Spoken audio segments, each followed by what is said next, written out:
Assalamualaikum warahmatullahi wabarakatuh.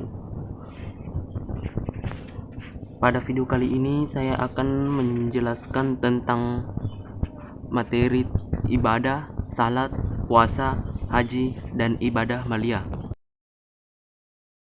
Materi pertama yaitu ibadah. Definisi ibadah. Ibadah adalah merendahkan diri, ketundukan, dan kepatuhan akan aturan-aturan agama. Sedangkan menurut istilah syariah, ibadah adalah suatu istilah yang mencakup segala sesuatu yang dicintai Allah dan diridainya, baik berupa perkataan maupun perbuatan, yang tersembunyi maupun yang tampak. Macam-macam ibadah. Ibadah mahdah. Ibadah mahdah atau ibadah khusus ialah ibadah yang apa saja yang telah ditetapkan Allah akan tingkat, tata cara, dan perincian-perinciannya. Bentuk-bentuk ibadah mahdah antara lain berwudu, salat, puasa, zakat, haji, pengurusan jenazah, penyembelihan hewan kurban, sumpah dan nazar, makan dan minum, doa, dan membaca Al-Quran. Yang kedua yaitu ibadah ghairu mahdah. Ibadah ghairu mahdah adalah ibadah yang dilakukan berdasarkan perintah, anjuran, atau tidak adanya larangan terhadap suatu perbuatan. Ibadah ini juga bersifat rasional. Contoh ibadah ghairu mahdah adalah silaturahmi, menjenguk orang sakit, sedekah, mencari ilmu, bekerja, membangun masjid, dan kegiatan yang bermanfaat lainnya. Ibadah dari segi pelaksanaannya dapat dibagi 3 bentuk. 1. Ibadah yang hanya bisa dilakukan dengan lisan. Contoh, ibadah lisan adalah berzikir, berdoa, dan membaca Al-Quran. 2. Ibadah yang hanya dijelaskan bentuknya tapi tidak terkait sifatnya. Contohnya adalah membantu orang lain, menolong orang dalam pengurusan jenazah. 3. Ibadah yang bentuk dan sifatnya telah ditentukan dan tidak bisa dirubah-rubah lagi. Misalnya, salat fardu, zakat fitrah, puasa Ramadan, dan haji. Tujuan ibadah: membersihkan dan menyucikan jiwa, memberikan ketenangan hidup, membersihkan lahir maupun batin, agar mendapatkan ketenangan jiwa untuk mendapatkan hidup yang tenang. Manfaat ibadah: 1. Sebagai kebahagiaan dan ketenangan hidup yang hakiki di dunia dan di akhirat. 2. Sebagai solusi dalam menghadapi masalah. 3. Sebagai pendekatan diri kepada Allah. 4. Sebagai bentuk ketaatan. 5. Sarana bersyukur kepada Allah. 6. Sarana menabung amal soleh. 7. Menambah keimanan kita. 8. Bertobat. 9. Bentuk terima kasih kepada orang tua dari seorang anak dengan cara mendoakan orang tua. Dalil-dalil ibadah. Dalam Al-Quran surah Al-Baqarah ayat 21, Allah memerintahkan seluruh umatnya untuk selalu beribadah dan menyembah hanya kepadanya. Allah Subhanahu wa Ta'ala berfirman, yang artinya, "Wahai manusia, sembahlah Tuhanmu yang telah menciptakan kamu dan orang-orang yang sebelum kamu, agar kamu bertakwa." Quran surah Al-Baqarah ayat 21. Materi kedua yaitu ibadah salat. Definisi salat. Salat adalah salah satu jenis ibadah di dalam agama Islam yang dilakukan oleh Muslim. Kegiatan salat meliputi perkataan dan perbuatan yang diawali dengan gerakan takbir dan diakhiri dengan gerakan salam. Syarat salat. Pertama yaitu aurat tertutup, bersuci, masuk waktu salat, menghadap kiblat, tumakninah. Rukun salat. Menetapkan niat untuk setiap salat wajib. Takbiratul ihram, qiyam atau berdiri tegak jika seseorang memiliki kemampuan untuk melakukannya. Membaca surah Al-Fatihah. Ruku, i'tidal atau bangkit dari ruku. Sujud. Duduk di antara dua sujud.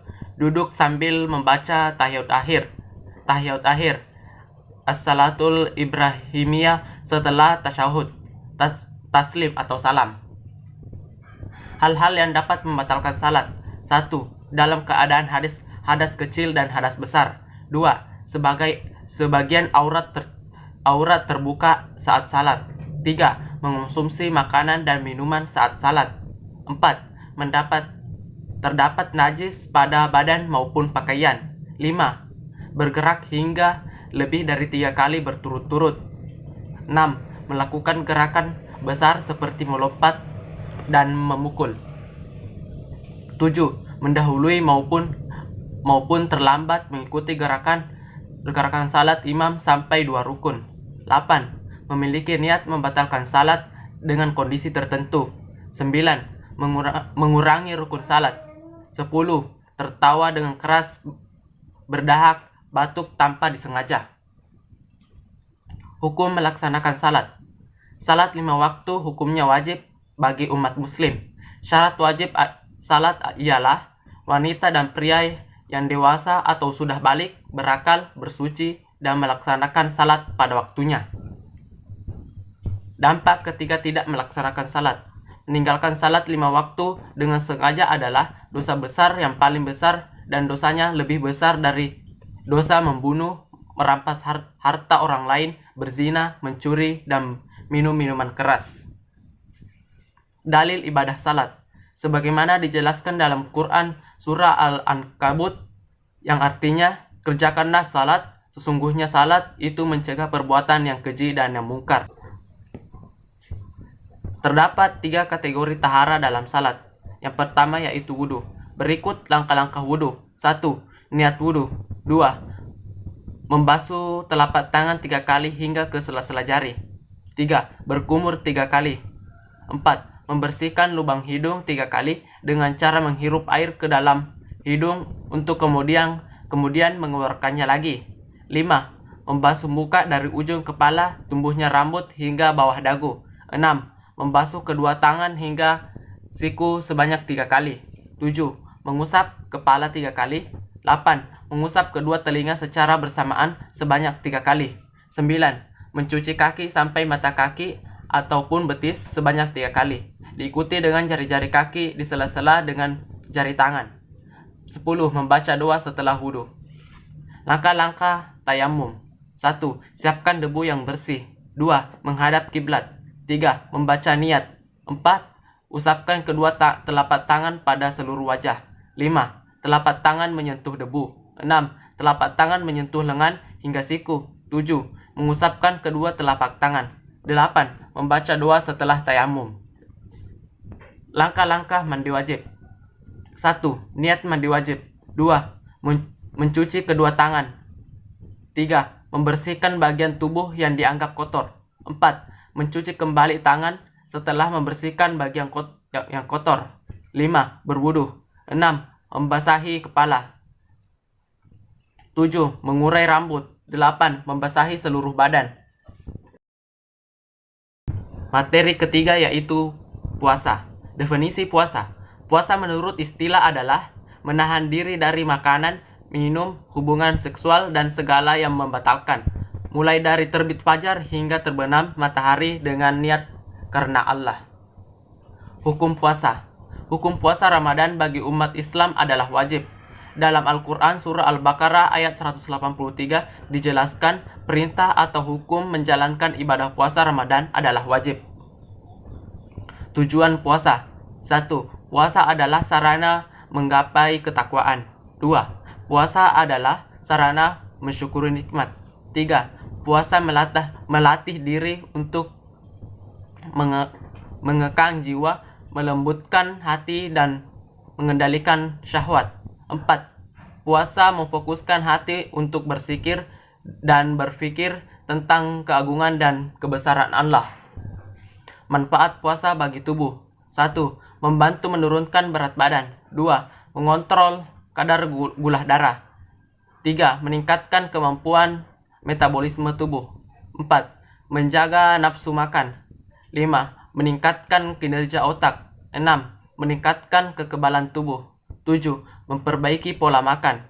8. Memelihara kesehatan kulit dan mencegah jerawat. Dalil ibadah puasa.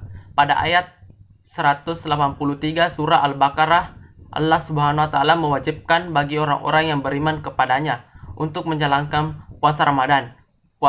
Pada ayat 184 surah Al-Baqarah, Allah Subhanahu wa taala menjelaskan bagaimana kewajiban puasa Ramadan ini bisa ditangguhkan bagi orang yang sakit. Namun orang itu wajib menggantinya di hari lain. Jenis-jenis puasa. Secara hukum Islam ada 4 macam puasa, yakni 1. Puasa wajib, 2. Puasa sunnah, 3. Puasa makruh, 4. Puasa haram. Manfaat puasa yang ditinjau dari spiritual keagamaan. 1. Makin bertakwa kepada Allah. 2. Memperkuat hubungan dengan Allah. 3. Menahan hawa nafsu. 4. Melatih kesabaran. 5. Membangun karakter dan perilaku yang lebih baik.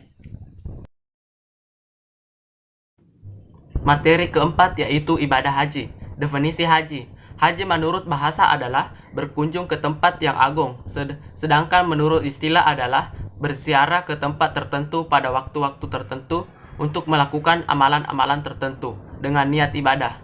Definisi berziarah ke tempat tertentu yaitu berkunjung ke Baitullah atau Ka'bah, Padang Arafah, Musdalifah, dan Mina. Syarat wajib haji. 1. Beragama Islam. 2. Berakal sehat. 3. Sehat secara jasmani dan rohani. 4. Sehat dan kuat untuk menjalani ibadah haji. 5. Memahami ritual haji dan kesiapan mental karena ibadah haji merupakan ibadah yang dilakukan selama berhari-hari. Rukun wajib haji. 1. Niat ihram. 2. Wukuf. 3. Tawaf. 4. Sa'i. 5. Tahallul. Dan 6. Tertib. Macam-macam haji. Yang pertama yaitu haji ifrat. Termasuk dalam macam-macam ibadah haji. Haji ifrat merupakan haji yang dikerjakan terlebih dahulu baru umrah. Haji kiram. Kiram merupakan jenis hal yang menggabungkan antara niat haji dan umrah sekaligus karena dikerjakan pada bulan-bulan haji. 3. Haji tamattu. Haji tamattu ini merupakan jenis haji yang mendahulukan umrah baru haji. Hal-hal yang dapat membatalkan haji. 1. Meninggalkan wukuf di Arafah pada waktunya. 2. Meninggalkan salah satu rukun haji. 3. Berjimak atau hubungan suami istri. Hal-hal yang diharamkan dalam ibadah haji. A. Larangan khusus jamaah pria. Memakai pakaian berjahit. Memakai tutup kepala. Memakai sepatu yang menutupi mata kaki saat masih ihram. B. Larangan khusus jamaah wanita. Memakai tutup muka. Memakai sarung tangan. C. Larangan baik pria dan wanita. Memotong dan mencabut kuku. Memakai harum-haruman pada badan. Membunuh atau memburu binatang. Mengadakan perkawinan. Berjima atau hubungan suami istri. Mencaci maki, mengucapkan kata-kata kotor, memotong atau menebang pohon, memotong atau mencabut rumput, mencabut bulu badan lainnya, serta menyisir rambut karena dikhawatirkan rambut akan kotor. Materi terakhir yaitu ibadah maliyah. Definisi ibadah maliyah. Ibadah maliyah merupakan investasi amal yang tidak akan berhenti pahalanya walaupun yang bersangkutan sudah meninggal dunia, yang dikenal dengan amal jariyah. Harta yang dititipkan kepada manusia harus dijadikan sebagai bekal kepada Allah Subhanahu wa taala. Macam-macam ibadah maliyah. Yang pertama itu zakat, infak, sedekah, fidyah, kifarat, kurban, akikah, al-hadyu, dan dam. Yang pertama yaitu zakat. Zakat dalam segi istilah adalah harta tertentu yang wajib dikeluarkan oleh orang yang beragama Islam dan diberikan kepada golongan yang berhak menerimanya, seperti fakir miskin, rikab, gaharim, mualaf, fil sabilillah, ibnu sabil, amil. Zakat dari segi bahasa berarti bersih, suci, subur, berkat, dan berkembang. Menurut ketentuan yang telah ditetapkan oleh syariat Islam, zakat merupakan rukun ketiga dari rukun Islam. Yang kedua yaitu infak.